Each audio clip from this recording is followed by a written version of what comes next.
The latest news, updates, and more from the world of health and medicine. This is Medical Minutes with Wish TV's medical reporter, Dr. Mary Gillis. From Wish TV, I'm medical reporter Dr. Mary Gillis, and this is Medical Minutes on the All Indiana Podcast Network. The snowstorm may have passed, but not the frigid temperatures. That raises the concern about a serious medical condition, hypothermia. In this week's episode, I speak with Dr. Tyler Stepsis at Eskenazi Health about the potential deadly condition if you don't understand the warning signs of hypothermia. Our conversation is next. Great to have you here today. Thank you so much. So we're going to start from the beginning. What is hypothermia? Basically, hypothermia is technically any body temperature below 95 degrees, but more kind of generally, it's the body's response to cold temperature. Initially, what happens is it pulls all the blood into your body to keep it warm, which then starts to create a certain cascade of effects. And a lot of times you'll see shivering, and you'll see people that you might not have the right cognitive ability. So you're not thinking well, not able to do the things you normally can do because you lack the dexterity. And, things tend to drop from there as the longer you're exposed to the cold. Is the blood and the warmth going to your heart? Is that the main point that we're talking about? It's going to the heart and at the expense of extremities and the brain. You got it. Now, the body wants to keep the blood as warm as possible. So initially, it's going to keep it as far away from the skin as possible. The skin is where the vast majority of the conductive and radiative effects of heat loss happen. And so it's one of those things where as you expose to the cold, as you expose to the air, as wet skin happens, your skin helps drop that blood temperature. And that eventually causes the blood to get colder and the organs to get colder as well. Oh, the organs like the pancreas, the liver, the lungs, all of these organs get colder. So what happens when the organs get colder? How does that affect their function? So inevitably what happens, so as you continue down that pathway, you get this kind of reaction that's opposite of what you would think. So as the body starts to get a little bit colder and a little bit colder, all of a sudden that blood, then your blood vessels start to dilate and the blood rushes back to your skin. And so you get even colder because now the skin is seeing that blood flow again. And so you might feel warmer initially because your skin is creating that temperature difference, but that creates that coldness to even drop further. And then what happens is the heart muscle starts to not be able to contract as well. It starts to get really irritable. And so, we'll see different types of heart rhythm problems. And eventually the heart just stops beating. There's just a mad electrical disturbance called ventricular fibrillation that this can all end up in if you don't reverse course. But really, for the most part, the two most susceptible organs to cold are the brain and the heart by far. And if you don't have your brain and your heart, then basically. So is it the heart and the heart rate, or is it the sort of ejection fraction that is compromised? It's both. It's both. It's one of those things where because the muscles don't use the energy as well, they don't contract as well. You'll get a little bit of a decreased heart ejection fraction, but also just the electrical activity slows in general. And so the heart slows too. So that affects the kind of like that innate heartbeat at that kind of like SA node. What happens there? Just curious. I'm sorry. Yeah. No, you're fine. You're fine. The hard part is that SA node, which is kind of the pacemaker original for the heart. It's what determines how fast your heart is going, so on and so forth. It doesn't receive the signals as well to say, hey, you need to pick up that heart rate. And eventually that SA node just stops firing completely. So then you get this, what's called atrial fibrillation, where there's just electrical activity stimulating the top part of your heart and it doesn't squeeze very well. And then the bottom part still beats, but not as quickly. It's called a slow atrial fibrillation. And then eventually, if it's still not treated, that top part and that bottom part stop squeezing efficiently altogether, and you kind of get this just fibrillation of both sides. And then you don't have a heartbeat. Is that something that can be permanent if you are in the cold, that it kind of lead to AFib? Yeah. Or is it just a temporary kind of thing? Like if someone's out in the cold too long and they get that sort of fluttering of the heart, that's sort of like a, disconnect between the regular rhythm. I'm just curious. That's typically temporary. As the body warms, the heart will regain its function again. There are a lot of comorbidities or medical issues that can predispose someone to having atrial fibrillation long term.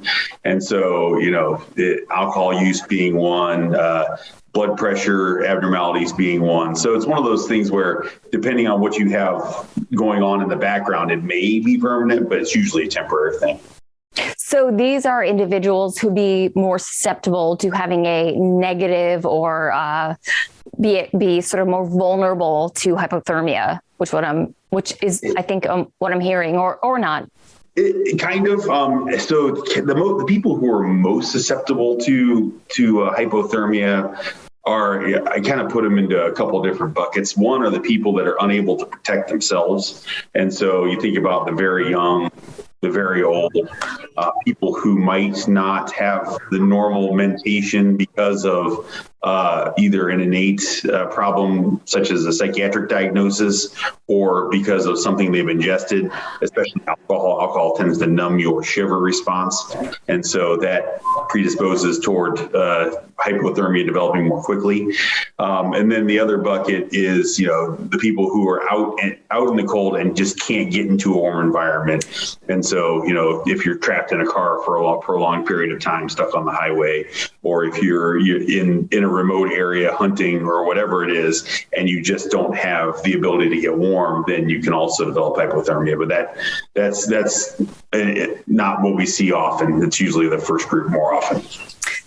So I once, was speaking with someone who had developed, was sort of stuck in the snow, and they were in their car, and they did sit-ups to make sure the blood would flow throughout their body to keep them warm. What do you say to that? So, the body does this naturally when you're starting to get cold. The shiver response is basically your muscles contracting and relaxing, just you can't control it. So it's one of those things where that's kind of a way for the body to increase the metabolism and increase the temperature. It's regulated by the hypothalamus part of the brain. As that hypothalamus senses colder and colder temperatures, it starts to trigger that shiver response. And so we'll see it in most normally healthy people. If you lack a bunch of muscle mass, you may not be able to generate that heat response.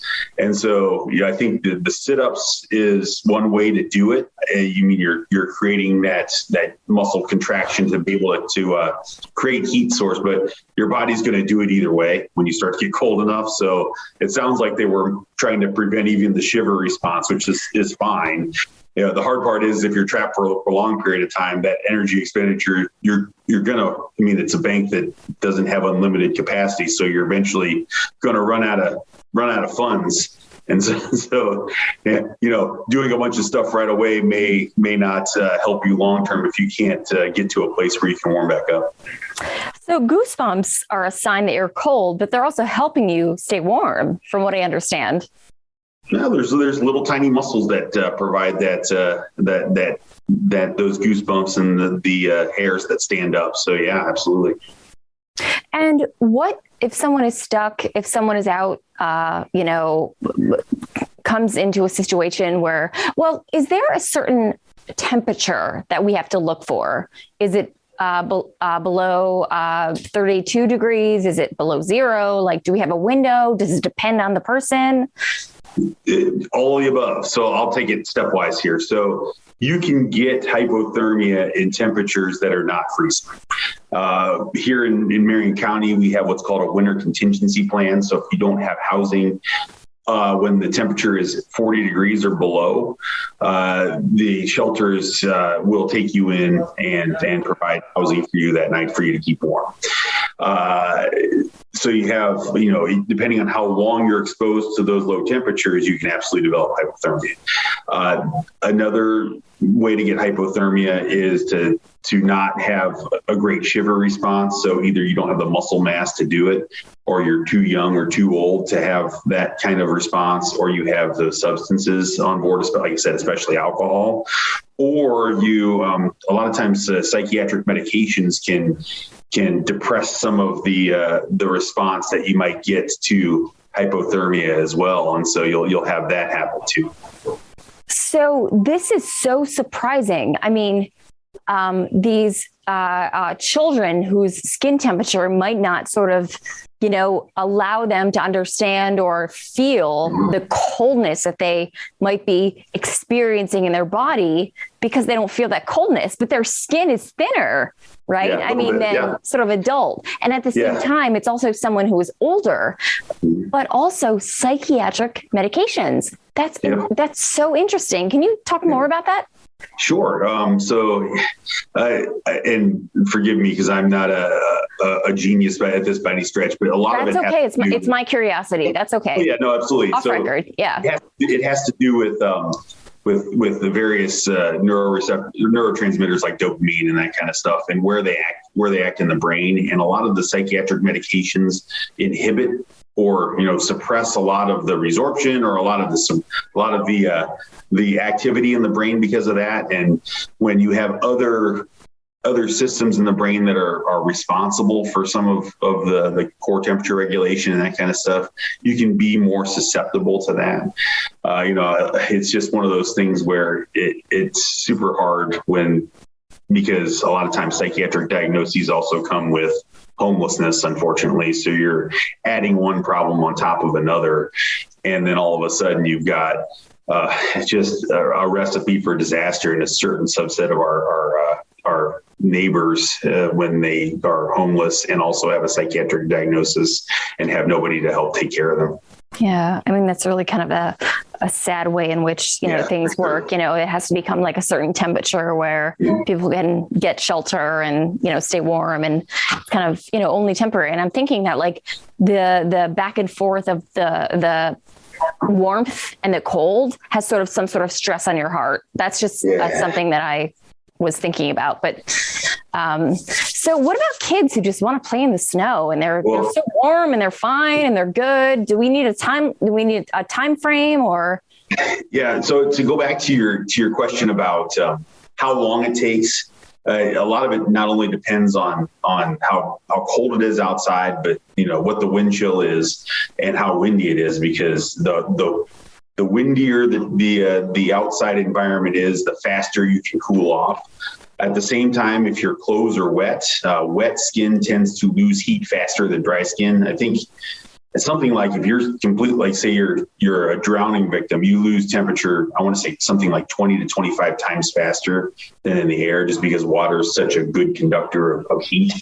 And so it's one of those things where keeping dry is important. That's why, especially paying attention to kids, because they don't have the muscle mass to shiver, to keep that temperature up as quickly, but also they love playing in the snow and they don't really mind being wet. So as adults, we kind of have to be adults and, make sure that their skin is dry, make sure they have all their various parts and pieces covered up and warm. So that way they can play as long as they need to and get that energy out so that you're not having a stir crazy moment inside later.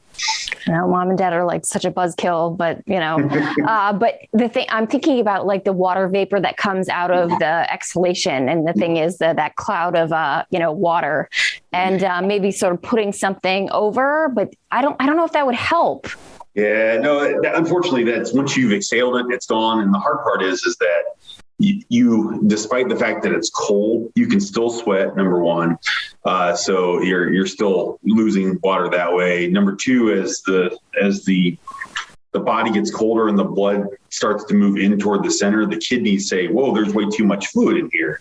And so as you start to actually truly enter the hypothermia part, you start to urinate some of the extra fluid out, and all of a sudden your total body fluid drops even more. And so it's one of those things where it's kind of this spiral. Once you get started, it's hard to stop. So, kids not so much, because when they got bladders and they have to go, which is nice. But it's one of those things where as you start to get into it, you don't think that people could lose fluid being cold, but they absolutely can. Yeah, I remember looking at something like cold-induced diuresis. You tend to urinate more in the cold. So, okay, what do we need to look for when we are potentially heading in that direction?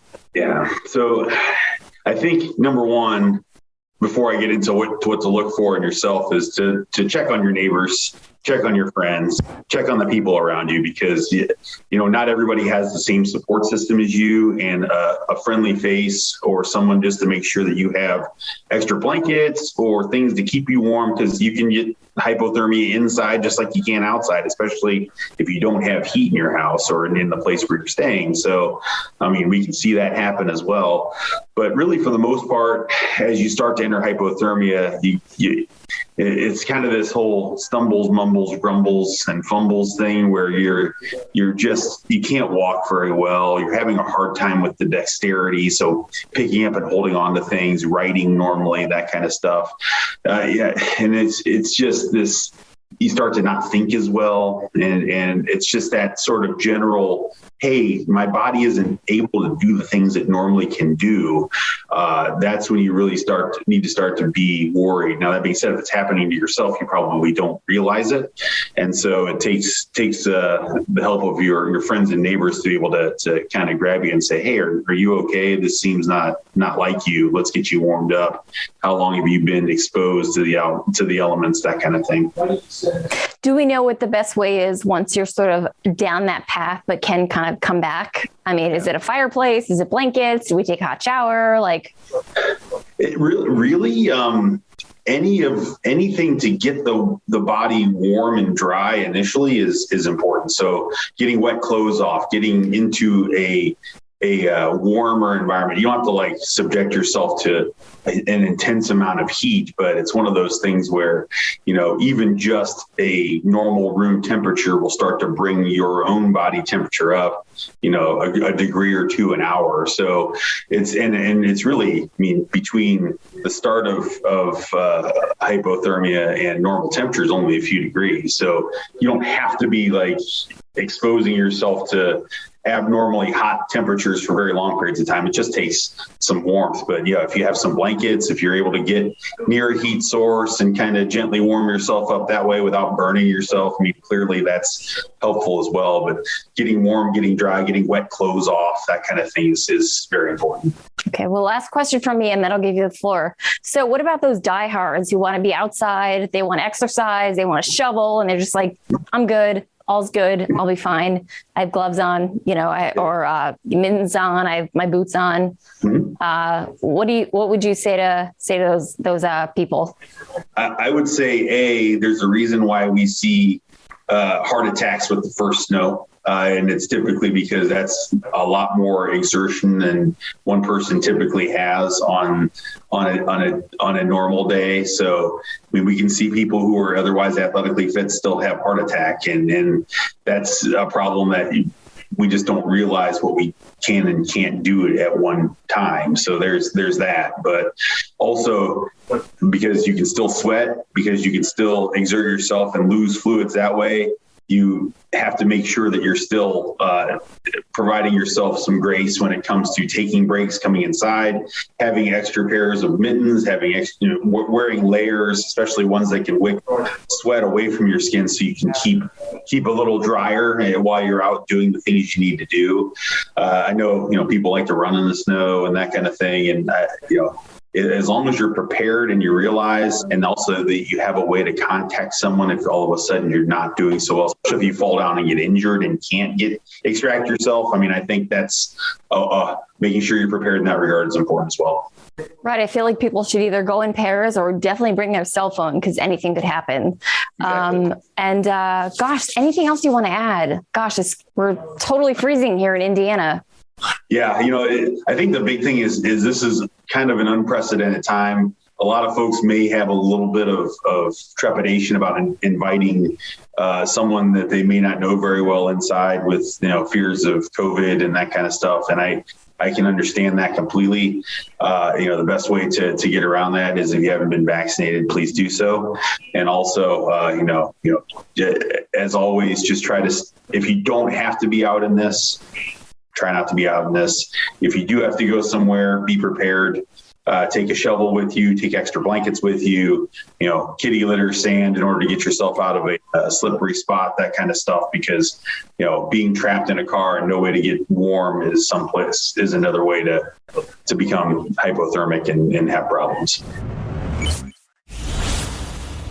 This has been Medical Minutes from Wish TV. I'm medical reporter Dr. Mary Gillis. Be sure to follow and subscribe to this podcast and check out new updates every week. You can also learn more at wishtv.com and when you follow Wish TV on Facebook. Learn more and get more with Wish TV. Online at wishtv.com and when you follow Wish TV on Facebook. Be sure to check out more great podcasts from the All Indiana Podcast Network now at allindianapodcastnetwork.com.